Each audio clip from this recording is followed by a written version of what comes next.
Selamat pagi Bapak Ibu, saudara-saudara yang dikasihi oleh Tuhan. Saya senang pagi ini kita boleh bertemu lagi dalam eh, penyampaian kebenaran firman Tuhan dalam khotbah, renungan ya untuk kita di Minggu 18 April ya. Bukan 11, 18 April 2021. Ya, saya sangat percaya Bapak Ibu semua dalam kondisi sehat. Ya, kita sekarang di dalam kalender gereja, kita ada di Minggu Paskah yang ketiga. Ya, mari kita melihat ya firman Tuhan dalam Kisah Para Rasul pasal 3 ayat 12 sampai 20. Ya, kita membacanya bersama-sama. Petrus melihat orang banyak itu lalu berkata, "Hai orang Israel, mengapa kamu heran tentang kejadian itu? Dan mengapa kamu menatap kami seolah-olah kami membuat orang ini berjalan karena kuasa atau kesalahan kami sendiri? Allah Abraham, Ishak dan Yakub, Allah nenek moyang kita, telah memuliakan hambanya, yaitu Yesus yang kamu serahkan dan tolak di depan Pilatus. Walaupun Pilatus berpendapat bahwa ia harus dilepaskan, tetapi kamu telah menolak yang kudus dan benar, serta menghendaki seorang pembunuh sebagai hadiahmu. Demikianlah ia, pemimpin kepada hidup telah kamu bunuh, tetapi Allah telah membangkitkan dia dari antara orang mati. Dan tentang hal itu kami adalah saksi.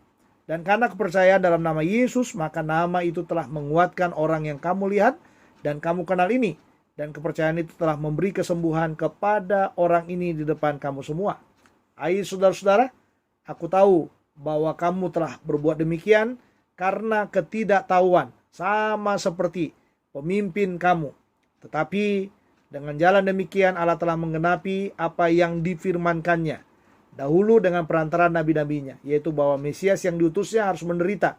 Karena itu sadarlah dan bertobatlah supaya dosamu dihapuskan, agar Tuhan mendatangkan waktu kelegaan dan mengutus Yesus yang dari semula diuntukkan bagimu sebagai Kristus." Mari kita berdoa. Bapa dalam sorga, terima kasih kami sudah membaca firman-Mu dan sekarang kami akan mendengarkan uraiannya. Tolong hamba yang menyampaikan dan saudara-saudara yang mendengarkannya. Dalam nama Kristus Tuhan kami sudah berdoa. Amin. Baik Bapak Ibu saudara-saudara, tema kita hari ini adalah perjumpaan dengan Kristus memberi keyakinan akan kebenaran. Nah ini bagus ini ya, tema yang sangat menarik sekali. Perjumpaan dengan Kristus memberi keyakinan akan kebenaran. Jadi kalau kita mengalami perjumpaan dengan Yesus, seharusnya kita harus memiliki keyakinan akan kebenaran. Kebenaran yang mana? Kebenaran akan Kristus. Ya, jadi dalam arti begini, kita bukan lagi menjadi orang yang meragukan Yesus dalam hidup kita. Karena kita sudah mengalami perjumpaan. Perjumpaan itu sudah tentu apa? Berkaitan dengan pertemuan kita secara pribadi ya kepada Kristus sebagai Tuhan dan Juru Selamat kita pribadi. Ya, sebagai Tuhan dan Juru Selamat kita pribadi. Jadi saya mau katakan kepada saudara, ya kita harus ingat, ya banyak mungkin di antara kita yang lahir sebagai orang Kristen. Tetapi saudara itu tidak menjamin kita. Tidak menjamin kita sudah mengalami perjumpaan pribadi dengan Kristus. Jadi perjumpaan pribadi itu, saya menggunakan istilah untuk itu adalah pengalaman kita secara pribadi menerima Yesus sebagai Tuhan dan Juru Selamat kita pribadi. Nah, itu sebabnya setiap kita pasti semuanya mengalami perjumpaan pribadi dengan Kristus. Jadi perjumpaan itu sudah tentu membuat kita tidak berhenti untuk melayani Dia. Jadi kalau kita mengalami perjumpaan dengan Yesus, itu memacu kita untuk semakin bersemangat di dalam pelayanan. Jadi makanya kalau Anda ketemu dengan orang Kristen yang diajak melayani, ya kan, diajak melayani dia sulit melayani, ini kita mungkin bisa meragukan orang itu orang yang percaya kepada Yesus apa tidak. Ya, karena kalau orang percaya kepada Yesus, ya dia harus benar-benar ya bergerak bersama dengan Tuhan. Nah, makanya perjumpaan itu dikatakan selalu mendorong kita untuk apa? Bersaksi, menyampaikan kebenaran di dalam nama Tuhan Yesus. Ya, orang yang mengalami perjumpaan dengan Tuhan Yesus lalu diam saja, itu membuktikan bahwa orang tersebut tidak mengikuti pimpinan Roh Kudus dalam hidupnya. Jadi justru kalau kita menerima Yesus sebagai Tuhan dan Juru Selamat kita pribadi, ya kita akan dipimpin oleh Roh Kudus, akan diarahkan oleh Roh Kudus untuk apa? Untuk kita terus menyaksikan tentang Yesus kepada banyak orang. Nah, kita bisa melihat saudara, ini selalu saya katakan di mana-mana saya berbicara, ya bahkan kepada saudara juga saya katakan bahwa kalau gereja tidak bersaksi, kalau kita tidak bersaksi, tidak cerita Yesus kepada banyak orang, saudara, ingat baik-baik, kita tidak akan pernah mengalami pertumbuhan. Gereja kita itu tidak akan pernah mengalami pertumbuhan, bahkan kita pribadi pun tidak mengalami pertumbuhan di sana. Nah, jadi makanya rajin bersaksi, bergerak dengan pimpinan daripada Roh Kudus. Ya, makanya tetapi orang yang mengalami perjumpaan dengan Tuhan Yesus pasti bergerak, ya, untuk menyampaikan apa? Kebenaran tentang Yesus kepada mereka yang belum percaya kepadanya. Nah, hal yang sama sebenarnya dalam narasi kita, dalam konteks kita bisa melihat bahwa Petrus itu mengalami perjumpaan pribadi dengan Kristus. Ya, setelah apa? Setelah kebangkitannya. Ya, makanya setelah sarapan pagi itu, saudara bisa melihat di sana mengapa Yesus secara khusus menemui dia. Ya, banyak orang mengatakan karena dia sudah menyangkal, oke, kita setuju ya untuk itu. Tetapi inti yang paling utama di sana adalah pemulihan. Ya, dia memulihkan hatinya Petrus untuk apa? Untuk bisa melayani dia, melayani Tuhan dengan apa? Dengan kasih, menggembalakan jemaat-jemaat Tuhan dengan kasih. Karena apa? Karena dalam pemulihan daripada Petrus itu, kata kunci yang dipakai oleh Yesus di sana adalah kata kasih. Apakah engkau mengasihi aku? Dan Petrus memang hampir stres, hampir depresi, sampai 3 kali Tuhan mengatakan. Tapi Petrus tidak bisa menangkap sebenarnya apa yang dimaksudkan oleh Yesus. Tapi Yesus mencoba, ya, gembalakanlah domba-dombaku. Ya, Yesus mencoba untuk apa? Untuk menolong Petrus supaya apa? Supaya setidak-tidaknya dia bisa terlibat di dalam pelayanan. Nah, makanya kalau sudah melihat setelah Pentakosta, ini kan peristiwanya setelah Pentakosta ya, dalam pasal 2 itu, kita bisa melihat berbagai kegiatan daripada siapa? Petrus di sana. Ya, salah satunya ia mulai berkhotbah kepada orang banyak. Nanti kita melihat hasilnya ada 3.000 jiwa. Ya, dan itu dia gembalakan, dia muridkan, dia ajar saudara bagaimana mereka hidup sebagai gereja mula-mula. Nah, ini lihatlah dalam bagian ini bahwa ternyata orang-orang yang benar-benar di dalam Tuhan itu, yang sungguh-sungguh dalam Tuhan dan punya kasih, ya, yang mungkin kasih yang dia mengerti, ya, kasih Tuhan yang Tuhan tawarkan itu dia tidak memahami dengan baik, tetapi dengan kasih yang kecil pun orang itu bisa dipakai oleh Tuhan untuk melayaninya. Jadi jangan pernah menunggu sesuatu yang sempurna dalam hidup ini. Dan Yesus tahu itu, bahwa Petrus itu bukan orang yang sempurna, tetapi Tuhan selalu katakan, gembalakanlah domba-dombaku. Nah, kalau kita melihat dalam pasal 3 ayat 1-10 juga sama. Setelah dia berkhotbah, saudara, dicatat di sana bahwa dia naik ke bait Allah katanya. Dan waktu dia naik ke bait Allah itu, disitulah dia bertemu dengan apa? Dengan orang lumpuh. Yang dikatakan orang lumpuh ini adalah orang lumpuh yang sejak lahirnya. Jadi bisa kita bayangkan bahwa orang lumpuh ini ditaruh di depan bait Allah dan pekerjaannya setiap hari adalah meminta-minta.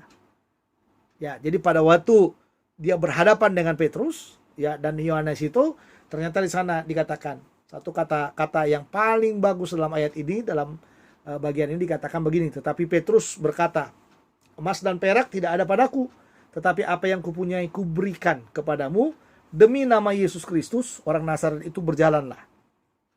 Dan karena kegerakan orang lumpuh, ya, jadi karena kegerakan dari orang lumpuh yang bertemu dengan Tuhan Yesus melalui mujizat yang telah dialami itu, ternyata orang ini terus bergerak. Ini luar biasa ya saudara. Diikuti kemana Petrus pergi, diikuti sampai mereka tiba di Serambi Salomo itu. Rakyat sudah mulai melihat dan rakyat tahu, ya, bahwa orang lumpuh itu tadinya ada di depan bait Allah, pekerjaannya meminta-minta, dan sekarang berjalan, meloncat-loncat, memuji nama Tuhan, saudara. Nah, disinilah dikatakan bahwa Petrus, ya, di Serambi Salomo ini menjelaskan kebenaran dari perjumpaan dari orang lumpuh ini. Jadi kenapa orang lumpuh ini bisa berjalan? Inilah yang dijelaskan oleh Petrus di dalam narasi kita. Nah, perjumpaan dengan Kristus memberi keyakinan akan kebenaran.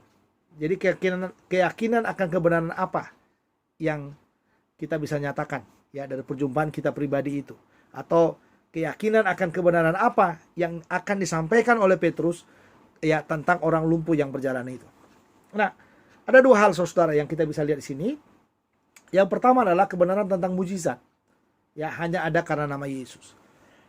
Ini penting. Kalau saudara perhatikan dalam ayat 12-16 nanti, ya, artinya begini, mujizat yang kita kerjakan dalam pelayanan harus diyakini sebagai kebenaran yang sepenuhnya dikerjakan Tuhan Yesus dalam pelayanan kita. Ya, jadi jangan pernah berkata bahwa kalau ada mujizat dalam pelayanan seolah-olah kita yang melakukannya. Seolah-olah kita yang mengerjakannya, seolah-olah kita yang membuatnya, saudara. Tapi dalam bagian ini dikatakan yang membuatnya adalah Tuhan Yesus.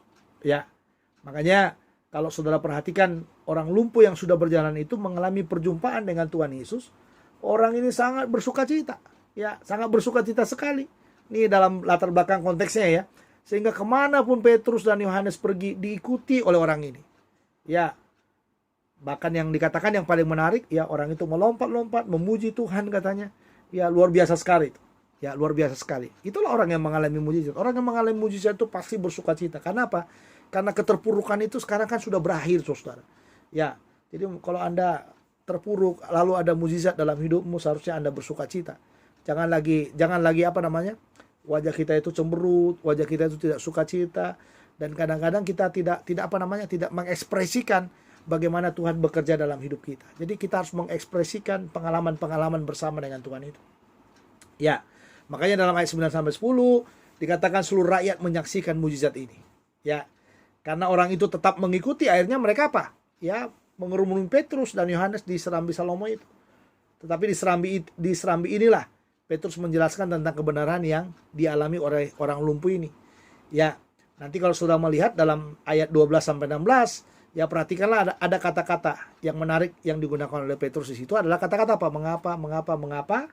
Ya, dari kata-kata yang panjang itu saudara, lihat di sana, ia menggiring mereka tentang kebenaran tentang Yesus dan kedegilan hati mereka. Secara khusus apa saudara? Secara khusus apa yang mereka perlakukan kepada Yesus. Ya, apa yang mereka perlakukan kepada Yesus. Jadi Yesus yang sudah ditolak, Yesus yang mereka bunuh itu, ya ternyata Yesus itulah yang diyakini oleh Petrus yang bisa menyembuhkan siapa? Orang lumpuh itu. Makanya dikatakan dalam bagian ini, Petrus mengatakan bahwa orang lumpuh ini bisa berjalan karena nama Yesus yang mereka tolak. Nah ini saudara, karena nama Yesus yang mereka tolak. Ya, dan bukan hanya karena nama Yesus yang mereka tolak itu, tetapi dikatakan Petrus juga menjelaskan bahwa orang lumpuh ini dapat berjalan karena apa? Percayanya kepada Tuhan Yesus. Jadi Petrus mengalami perjumpaan dengan pribadi dengan Yesus, lalu dia tahu bahwa Yesus banyak melakukan mujizat dalam hidup dalam pelayanan selama bersama dengan Petrus, ya, selama mereka melayani bersama-sama, dan sekarang dia memberanikan menggunakan nama Yesus dalam pelayanan.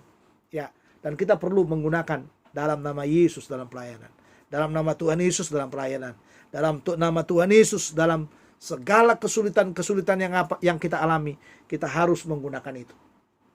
Makanya kebenaran ini juga menjelaskan tentang apa? Posisi mereka yang menolak dan tidak percaya kepada nama Yesus. Jadi karena mereka tidak percaya kepada nama Yesus, nah itulah yang membuat mereka tidak mengalami mujizat itu, atau mereka juga tidak tersentuh dengan apa? Dengan keselamatan itu. Yesus datang untuk mereka, ya, Yesus datang untuk menyelamatkan mereka dari dosanya, tapi justru mereka tolak, saudara. Ya, justru mereka tolak. Dan bagi Petrus yang kecil, Petrus yang biasa, Petrus yang hanya meyakini apa yang Tuhan sudah kerjakan dalam hidupnya, justru itulah yang mengalami banyak mujizat itu. Termasuk orang lumpuh ini. Orang lumpuh ini juga sama. Dia nggak punya apa-apa, ya dia hanya bisa mengemis. Petrus waktu ketemu dengan dia juga nggak punya apa-apa. Yang dipunya oleh Petrus cuma itu saja. Mas perak nggak ada padaku. Tetapi dalam nama Yesus orang Nazaret itu bangkit dan berjalanlah. Dan terjadi, saudara. Dan luar biasa.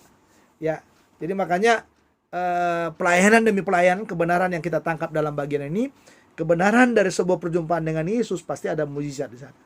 Ya, itu kebenarannya. Ya, jadi dengan perjumpaan dengan Yesus pasti ada mujizat. Jadi orang yang mengalami perjumpaan dengan Yesus pasti mengalami mujizat. Pasti tahu ya bagaimana dia menggerakkan hidupnya dalam pelayanan itu, menarik kuasa daripada Tuhan untuk mengerjakan mujizat itu. Tapi jangan pernah berkata itu saudara yang melakukannya, dan itu yang mau diantisipasi dalam kebenaran ini. Itu yang mau dikatakan oleh Petrus dalam kebenaran ini, bahwa semua yang dia kerjakan itu bukan karena kekuatannya, tapi karena nama Yesus. Ya, bagaimana dengan kita? Masihkah kita meyakini bahwa dalam nama Yesus ada mujizat? Masihkah kita berani menggunakan nama Yesus untuk mengerjakan mujizat dalam pelayanan demi pelayanan kita? Ya, mari lakukan itu dalam nama Yesus. supaya kekhawatiranmu hilang. Dalam nama Yesus, pandemi berhenti. Dalam nama Yesus, imun tubuh yang kuat diberikan kepadaku. Dalam nama Yesus, kekurangan dalam rumah tanggaku dicukupkan oleh Tuhan. Dalam nama Yesus, sakitku disembuhkan. Dalam nama Yesus, banyak hal yang bisa kita lakukan di atas nama Yesus. Percaya kepada nama Yesus. Tarik kuasanya dalam hidup saudara. Supaya dengan kuasa itu saudara, supaya dengan kuasa nama Yesus itu, kita dikuatkan. Amin. Ya, kita dikuatkan. Jadi jangan takut dalam hidup ini menggunakan nama Yesus. Ya, justru dalam Yesus itu bangkit, dalam kebangkitan Yesus itu, di sanalah kita mendapatkan kuasa yang luar biasa dari Kristus. Ya, kuasa yang luar biasa dari Kristus. Nah, yang kedua saudara, kebenaran tentang perlunya pertobatan. Nah, ini yang mereka tampilkan. Ya, kebenaran tentang perlunya pertobatan.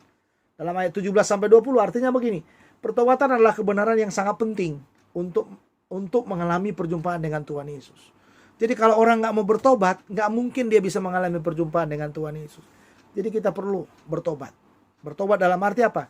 Membuka hati kita supaya Yesus masuk di dalamnya, menguasai tata hati kita, sehingga amarah, hidup lama, ya hidup tidak kudus dan macam-macam dalam hidup kita saudara, itu disingkirkan dari dalam hidup kita. Disingkirkan dari dalam hidup kita. Ya, itu yang namanya pertobatan itu. Dengan hadirnya Yesus dalam hidup kita, itu mengubah hidup lama kita, hidup kedagingan kita. Ya, itu semuanya terbuang, ya, terbuang, dan sekarang kita memulai hidup baru dengan Tuhan Yesus. Ya. Makanya dikatakan dalam ayat 17 itu mereka menolak Yesus karena mereka tidak tahu tentang kebenaran. Ya, jadi kalau kita tahu tentang kebenaran, ya kita tidak perlu menolak Yesus dalam hidup kita. Jadi hanya orang-orang yang tidak tahu tentang kebenaran, ya yang tidak tahu tentang kebenaran, itulah yang akan menolak Yesus. Jadi kalau kita tahu kebenaran firman-Nya, kebenaran Alkitab, nggak perlu kita menolak, ya kan? Tapi jalan itu telah dipakai oleh Allah katanya untuk menggenapi bahwa Mesias itu harus menderita. Ini luar biasanya Petrus. Tapi ya kamu dan pemimpinmu, ya kamu sudah menolaknya. Tapi ya nggak apa-apa, karena dari pelayanan para nabi telah lama dinubuatkan katanya bahwa memang Mesias itu akan menderita. Ya, Mesias yang diutus itu akan menderita. Dari pihak orang berdosa, ini yang dikatakan, perlu sadar dan bertobat. Supaya apa? Dosanya dihapuskan. Jadi, kata kunci yang dipakai oleh Petrus di situ apa? Sadarlah dan bertobatlah. Supaya dosamu dihapuskan katanya. Nah, tujuannya apa? Ini tujuannya. Jadi kalau orang tidak bertobat, dia tidak mengalami kelegaan dalam hidupnya. Tapi kalau dia bertobat dikatakan, supaya semua orang mengalami apa? Waktu kelegaan dalam hidupnya. Terlalu banyak saudara, hidup ini ditindih ya. Ditindih dengan beban berat, ditindih dengan dosa, ditindih dengan kebiasaan-kebiasaan buruk, ditindih dengan segala sesuatu yang apa? Yang membuat kita semakin hari semakin apa? Terpuruk dalam hidup ini. Makanya kita perlu mengalami perjumpaan pribadi dengan Yesus. Jadi jangan sampai kita ini tidak mengalami perjumpaan pribadi dengan Yesus. Jadi pada waktu kita mengalami perjumpaan pribadi dengan Yesus itulah, ya, dan dengan pertobatan kita tadi dikatakan, di sanalah kita mengalami waktu kelegaan itu. Ya, karena apa? Itu yang dikatakan dalam bagian itu, karena kedatangan Yesus itu bisa kita alami. Karena untuk kita lah Yesus itu datang. Ya, untuk kita orang yang berdosa. Jadi Yesus itu datang bukan untuk orang benar. Ya, untuk kita orang yang berdosa, untuk kita yang nggak tahu jalan kebenaran. Makanya Yesus katakan, akulah jalan kebenaran dan hidup. Tidak ada seorang pun yang datang kepada Bapa kalau tidak melalui aku. Karena apa? Yesus satu-satunya jalan kebenaran. Jadi tidak ada jalan kebenaran yang lain, hanya Yesus satu-satunya. Dan itu kebenaran. Ya, dari perjumpaan kita dengan Yesus itu yang kita yakini bahwa perjumpaan kita itu akan menuntun kita kepada kebenaran yang sesungguhnya. Jadi makanya mari kita belajar saudara dalam hidup ini, ya, dalam hidup ini belajarlah bertobat. Ya. Mungkin saudara katakan, pendeta kan saya sudah jadi orang Kristen dari sononya, ya, saya sudah memimpin, saya sudah begini dan lain sebagainya. Saudara-saudara perlu bertobat. Ya, perlu bertobat. Bertobat dalam arti apa? Membuka hati kita, menerima Yesus sebagai Tuhan dan Juru Selamat kita pribadi, supaya apa? Itu tadi yang saya katakan minggu lalu kepada saudara. Dengan pertobatan itu shalom itu hadir. Shalom daripada Tuhan itu hadir dalam hati kita. Jadi kalau shalom itu sudah memimpin kita, kita akan mengalami waktu kelegaan. Ya, jadi nggak usah kita merasa diri kita hebat. Nggak usah kita merasa kita ini orang yang paling berpengaruh. Nggak usah seperti itu saudara. Karena apa? Karena waktu kelegaan itu secara otomatis. Ya, waktu kelegaan itu akan secara otomatis membawa kita untuk apa? Membawa kita merenungkan hidup kita, berkontemplasi dengan Tuhan setiap hari, ya, supaya apa? Perjumpaan demi perjumpaan yang sudah terjadi itu menjadi sesuatu yang bisa memberkati hidup kita. Jadi nggak ada sombong dalam hidup kita, saudara. Ya, nggak ada sombong dalam hidup kita. Kenapa? Perlu bertobat. Ya, jadi orang sombong itu orang yang nggak bertobat. Orang yang merasakan dia kuat, hebat, itu orang yang nggak bertobat. Jadi orang yang bertobat itu adalah orang yang rendah hati, yang mau merendahkan dirinya, merendahkan hatinya, dan menyadari sepenuhnya, ya, dia dipercayakan dalam hal apapun, ya, itu karena Tuhan dalam hidupnya. Jadi mari kita melakukan ini dalam hidup kita. Ya, jadi Bapak Ibu Saudara, perjumpaan dengan Kristus memberi keyakinan akan kebenaran. Keyakinan akan kebenaran apakah yang mereka nyatakan? Yang pertama, kebenaran tentang mujizat hanya ada karena nama Yesus, dan yang kedua, kebenaran tentang perlunya pertobatan. Mari kita berdoa. Bapa dalam sorga, terima kasih buat firman yang boleh kami dengarkan, meteraikan dalam hati kami. Kami percaya firman-Mu menjadi penolong, penuntun yang terus membaharui kami, supaya setiap hari kami boleh menjadi manusia baru di hadapan Tuhan. Pakailah hidup kami, tolonglah kami dalam setiap pelayanan kami, dan setiap keperluan demi keperluan hidup kami. Biarlah Tuhan cukupkan bagi kami, supaya Engkau dimuliakan di atas semuanya. Kalau ada jemaat-Mu yang dalam kondisi sakit, kami berdoa dalam nama Tuhan Yesus, kiranya mujizat-Mu terjadi atasnya. Kalau ada yang dalam kekurangan, dalam nama Tuhan Yesus, kiranya Engkau mencukupkan. Kalau ada yang sedang mengalami COVID-19, kami berdoa juga dalam nama Tuhan Yesus, Kau menyembuhkan, Kau memberikan imun tubuh yang kuat. Dan dalam hal apapun Tuhan, dalam hidup ini kami mau berkata dalam nama Yesus, semua terjadi dalam hidup kami, dan tuntun kami supaya setiap hari kami dibawa kepada pertobatan yang baru. Berkati bangsa dan negara kami, berkati orang-orang di sekitar kami, supaya mereka juga menjadi orang-orang yang boleh kami layani dalam hidup kami. Ampuni semua dosa kami, dalam Kristus Tuhan kami sudah berdoa. Amin. Baik Bapak Ibu, sampai di sini pemberitaan firman Tuhan. Ketemu lagi minggu yang akan datang. Selamat pagi, selamat beraktivitas dalam minggu yang ada ini. Gunakan untuk mempermuliakan Tuhan. Sukses buat kita semuanya. Shalom.